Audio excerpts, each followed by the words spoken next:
Hello and welcome to episode 13 of Anime Figure Archive. I'm Senpai and today we are taking a look at what many consider to be one of the best prize figures on the market. Beside me here is the Marin Kitagawa Liz version from My Dress Up Darling. The brand here is T-Most, which is a new line by Taito. This is still a prize figure, but it has a scale of 1/6. Technically it does not have an MSRP because while it's sold in Japan, it's meant to be distributed to crane games, arcades, lottery-style forms of play. But other distributors outside of Japan can get rights to purchase these at some form of wholesale price, and then when they sell it to us to a foreign market, they can assign their own value of what to sell it for.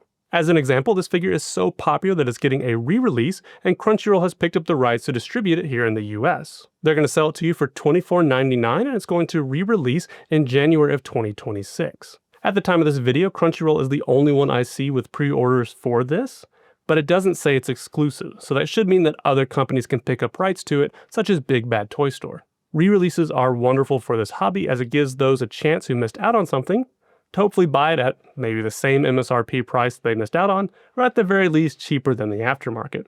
Case in point, right now this figure is so popular that even open box on AmiAmi it's selling for almost 4,500 yen, which is easily one of the more expensive prize figures that I've seen. Last year, I literally bought the Taito Masterpiece Kurumi for only 2,200 yen. For those interested in the brand, it's been around for over a year as Liz was the first one that originally released back in November of 2024. Since then, in March of 2025, they came out with the Shizuku version of Marin Kitagawa. And most recently, last month in June 2025, they came out with Hoshino Ai, all of which are both still prize figures and 1/6 scale. Before moving on to this review, we do have to make it through this quick disclosure here. You don't really have to read it, it's not super important, lots of big words and legalese, but in short, it basically just means that I purchased this figure for the sake of reviewing, which we're going to do anyways. So with that, if you like detailed figure reviews, please check out our channel and consider subscribing. When we hit episode 25 of AFA, we're going to take a look at my 1/2.5 scale Kirino that I got from Kohai as a present.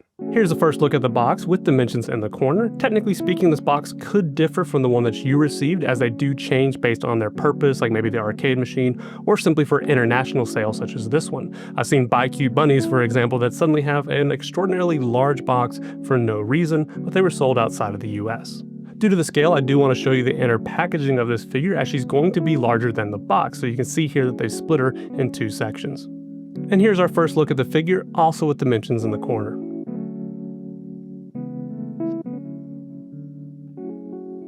Initial impressions are excellent and has a wonderful presence here beside me. It is definitely a 1/6 scale and probably the tallest prize figure that I think I have in my collection. If I look at it up close and very analytically, I can tell that it's a prize figure and I'll show you all those areas. But from what I see here, I'm very impressed. I've been collecting since October 2012, and I would go as far to say that this is probably the quality of the average scale figure from that time. That's just how good manufacturing has become for figures. And the fact that you can get this in January 2026 for only $25 is incredibly exciting for this hobby. Right off the bat, I'm very pleased that Taito chose to do Liz, who is my favorite cosplay that Marin... I heard from some lame-ass weeb that episode 11 might just be their favorite episode from season 1. Part of what makes it so endearing is that it is a self-contained episode from start to finish, dealing with the cosplay you see here of Liz. If you read the manga, it spans 3 chapters from 34 through 36. Although Liz herself is a succubus that shows a lot of skin, the canonical source material is very wholesome. The translation varies between English and Japanese, but it's roughly I'm a super popular high school light novelist who is being harassed by a succubus every night, and it's a problem. In English, it's shorthanded as succuprob, so like succubus problem. In Japanese, the translation more so says, and I don't know what to do about it, so it's shorthand as succu-idk, for succubus I don't know. Canonically, the manga itself contains a series of short 4-panel stories, and as you can see, it is very cute. After Marin gets Gojo to read the comic once, he gets very infatuated with it, and I won't spoil any details, but then eventually they go on to doing the cosplay. If you couldn't already tell, Liz is portrayed as a very chibi-style character. As such, when Gojo goes to create the cosplay, he has to do some creative thinking and make some certain detailed changes to make it work for real life. One of which will be sure to look to see if it's modeled on this figure. From there, different antics happen, which leads up to this very iconic scene that you see here, which is mildly important to the pose that we see in this figure. But the most endearing fact about this episode overall is it really explores the sexual tension between Marin and Gojo. Moving back to the figure, you can very much see that this pose and this facial expression is inspired by that scene. This exact pose does not happen anywhere in the anime or the manga, but it could be from an artwork outside of that medium. The way I see it, they just adapted this, though, to a better standing pose for a figure. Before we dive deeper into the paint, some quick fun facts about this outfit that you see here. Canonically, the bottom and the top is a bikini. It's not lingerie. So Marin supplies the bikini, and then Gojo creates the rest of the outfit that you see here, the top, the wings, the succubus tail, and the hair accessories. And the detail that Gojo is so proud of that he had to come up with due to the chibi design of Liz is that he turned the collar into a heart shape to match a succubus's tail. And of course, it's great to see that the designer incorporated that into this figure, even though you can't really see it. Taking a look at the paint, let's go ahead and start with the hair. We can see that Taito uses the very popular technique of taking a translucent piece of plastic and then spraying a color over top. The translucent areas give that anime effect of it fading. It does a good job at the ends of something, as well as in the bangs, so you can see their eyes through it. And in some cases, this can also help give depth, even though we just have one color here. So there is no shading. The only thing that's painted on this hair piece is the flat red color we see across the top. And that's actually a theme we're going to see throughout this figure. There is no shading whatsoever. There are two pieces of hair added back in, but I don't really see a lot of paint clumping in the gaps. When it comes to prize figures, those gaps and paint clumping is kind of the biggest thing against their paint job.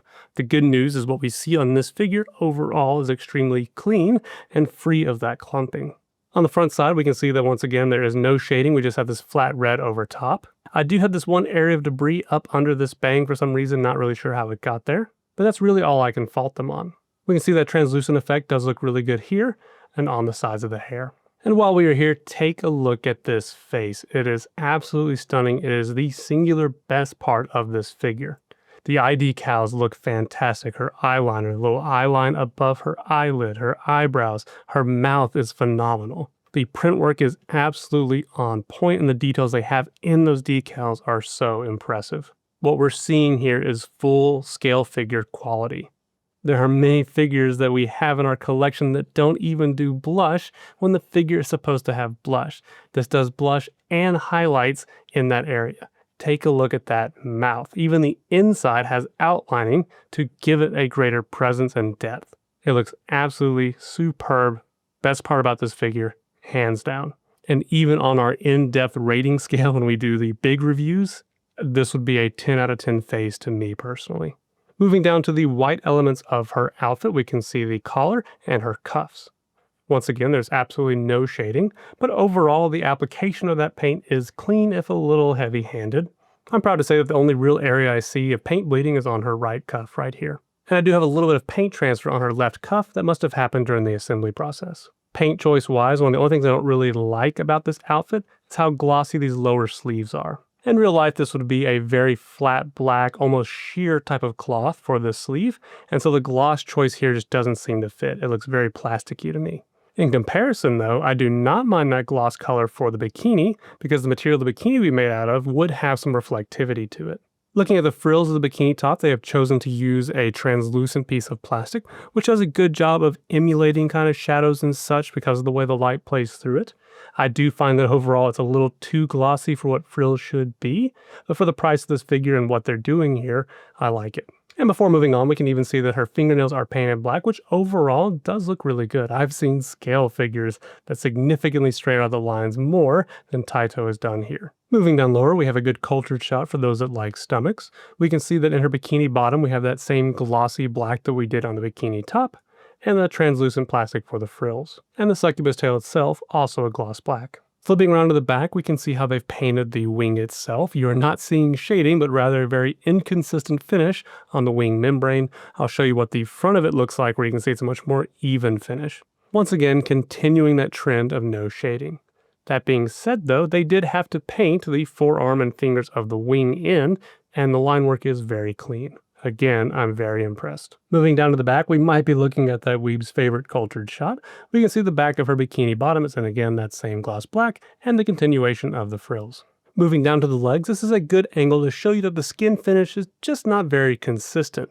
In some areas it is nice and smooth, but up here you can see areas where it's scratched and a little more glossy, so what's here just isn't applied very evenly. And when you're up close, many of these areas can look very plasticky, but from afar I think it does a good job of maintaining that matte look. The socks that she's wearing is also a translucent plastic, and it seems like it has some kind of matte finish over it that's not very well applied. Moving down to the base, we can see a frosted plastic, and as far as I can tell, there is no paint at all. We're just looking at the plastic itself. So when it comes to the paint, what really separates us from being a scale figure is the total lack of shading. But what separates it from being a basic prize figure is that I would expect a lot more paint clumping, a lot more blemishes than what I see here. What I see here is clean, and it does look great from afar, especially with the color palette that we have going on here. They can hide a lot of that lack of shading in the darker tones. But since our rating scale is based on an average scale figure, I will be giving it a 2 out of 5. In terms of sculpt, if we're talking about the initial 3D design of the figure, it is absolutely spot on. I think Marin looks fantastic in her Liz cosplay that you see here. I think they have all the details that are necessary for this to be a 1/6 scale figure. I'm extremely impressed with what's going on here. I don't feel any lack of detail, which is impressive given there are many scale figures where I do feel like there's a lack of detail. I think they nailed everything they were supposed to on this figure. But with this being a prize figure, right, we do see prize figure level fitment issues that we wouldn't expect from an average scale figure. We'll start with the back of her hair again. Detail-wise, what's here I'm impressed with. I think it is completely adequate, and even for a scale figure is what I'd expect to see. It's nice seeing that we really only have these couple pieces added back in, and the fitment of them is really good. But where it really starts to show its prize level quality is going to be all the flashing and tips that are on the ends of this hair. If this were a scale figure, these would be sanded and polished down to not have those sharp points. The gap where her bangs attach to her hair also is very inconsistent. Again, a look at the excess flashing at the tips of her hair. But the face is still everything. They did a great job of modeling this mouth in. It looks fantastic. I like the detail that they have in the bangs. I feel that it's adequate. Her hair scrunchie, the texture they've achieved does look really good. We just have a little bit of flashing and part lines on the side. Modeling wise, the folds and the movement in the collar looks fantastic. But I think the paint is a little heavy-handed, which is kind of muting some of these details, particularly in the buttons you can see on her cuffs. On the side of the collar, we do have part lines on the side, parting lines on her sleeve, and I'll have to use an enhanced photo because it's hard for me to capture on camera, but we have a really bad part line on the side of her. But back to the modeling in general, I think all the movement and the folds they've got in her sleeves and her collar, her bikini, right, the wrinkles there where it's stretched a little more tight onto the breast itself, looser down below, sleeves themselves, once again, very poofy. I think they look fantastic. So again, that initial sculpt and design is extremely good. Just the execution of it leaves a bit to be desired. Unironically, I think her butt has some of the best modeling on this figure. They've done a great job of capturing the tightness of each side of the bottom as it lays on the buttocks, and then those folds in the middle as those cheeks kind of push together. It feels like proper movement given her legs, and it seems like they must have based this on an actual model. It's that convincing to me. They've done a good job of modeling and capturing that anime-esque style stomach where we can see her abs and kind of elongated belly button seam. I'll have to show it in an enhanced photo again, but unfortunately we do see that part line continue down the side of her leg. We do have a really large gap where her buttocks meets the bikini bottom itself, but thankfully due to the frills and the angle, you don't really notice it. And it really does feel like they just gave up on the socks and didn't really even try. It's by far kind of the worst in terms of flashing, the mold quality that we see here, and even the paint. The base itself is both impressive and not at all at the same time. Because there's no paint, they can't really cover this crazy seam that goes all around the edge. And a scale figure would probably be sanded down or more so hidden by paint where they would shade it or cover up the whole thing with maybe a gloss or pearlescent kind of finish to it. I definitely appreciate, though, that they took the time to give us something that wasn't just a basic circular base. There are many scale figures that would just call this disc here passable and move on. The fact that Taito went out of their way to give us something, right, more 3D, more engaging, like a little more unique, does mean a lot to me, particularly when it comes to a prize level figure.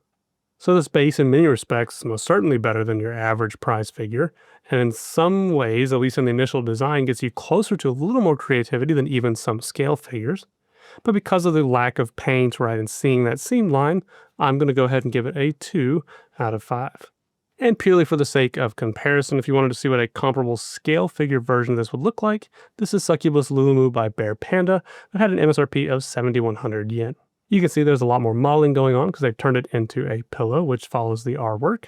They're able to hide some of their seams here on the frilled edges. They've done a great job of giving it shading on the sides, right in the middle, as well as doing decals and this pearlescent finish. In this case, this would be a 3 out of 5 base to me. As far as standing figures go, it could have been a 4 out of 5 if they did something about this base here. This is just a raw, unfinished plastic. It's a very gross color that they've chosen. Even if they just went for a translucent pink or something, it could have really elevated how it's presented overall. And once again, just for fun, you can see a similar design language and pose between the two figures. This also does a good job of portraying to me that this T-most figure can stand alongside other scale figures. Getting back to sculpt, lastly, there are some fitment issues with this figure. You saw that she came split in half because she's so tall and of course detached from the base. So where the two halves meet, unfortunately, it does come off really easily. I can literally lift off on this without applying any pressure. So when you pick her up, you do really have to pick her up kind of from her base or from the middle. And speaking of the base, I did encounter a fitment issue with getting my foot into the base. This is absolutely how far this will force into this location. The bottom of the peg is just mildly deformed as I'd expect from a prize figure. I have no doubt that off camera I can probably shave it down with a knife and get it to fit in appropriately. Looking back at the sculpt overall, when it comes to the initial 3D design, I think it's almost perfect. They did a great job of capturing everything that they needed to here, like details and all. And it's most certainly on par with many scale figures. At the end of the day, though, it is a prize figure and it does suffer from prize figure problems. The execution overall, if this were a scale figure, they would put more time and effort into simply cleaning up what's here, making pieces fit better together, making sure the paint quality was better, making sure they removed part lines, flashing, that the fitment was more accurate. But given that, even though I love the sculpt so much, even in comparison to many scale figures, I am going to knock it back, but I'm willing to give it a 3 out of 5. The design is just that good. Artistry is going to be easy to talk about. I've already mentioned that in my eyes, the sculpt is next to perfect, and I mean that. This is Marin Kitagawa dressed as Liz. That face is everything. It's perfect. And although this pose doesn't come from a direct shot in the anime or manga, they've adapted it so well to a standing figure. It feels like she's posing for me to take a picture of her. So absolutely, this is among some of the best 2D to 3D conversions that we have in our collection and can easily hold its own against so many. I have no qualms giving it a 5 out of 5. Then for value, $25 for what we see here? Are you kidding me? You'd be so hard pressed to be unsatisfied with what you get for $25. And that's what you can pre-order here in America from Crunchyroll that'll re-release again in January 2026. I bought this at MomoCon in cash for only $22, which is just absurd when it comes to what level of quality we're getting here, even amongst other prize figures. And when you also compare that some of the Taito Masterpiece lineup can get it as expensive as $40 here in the US, again, an absolute steal. I am more impressed with the T-most line than I have been with the Masterpiece line, which is saying something. So this is, without a shadow of a doubt, at $25, an easy 5 out of 5. I would still be happy paying $30 for this. I think I would still be happy at $35. But the max I would want to pay for this, and really any prize figure, is $40, especially over here in the US. The Masterpiece line I do see getting up to $40. If I was at a convention, I can see them wanting to get $40 for this, but you can find deals. But even at $40 for what I see here, I think that's still a 4 out of 5 on the value scale for me. I really hope you enjoyed seeing this figure today. This just fully reaffirms to me that Taito is the best prize figure manufacturer, period. I love their Corfu lineup, I love their Masterpiece lineup, and now the T-most lineup, to me, is the best of all three. It absolutely puts regular size pop-up parades to shame in value, quality, everything that it has going on here. This is such a wonderful entry point to get people into our hobby, to collect something for cheap that represents the characters so well. This is a really exciting time to be a part of the hobby. I'm going to leave it with this award here. If you like this kind of content, please subscribe. I'm Senpai. Take care.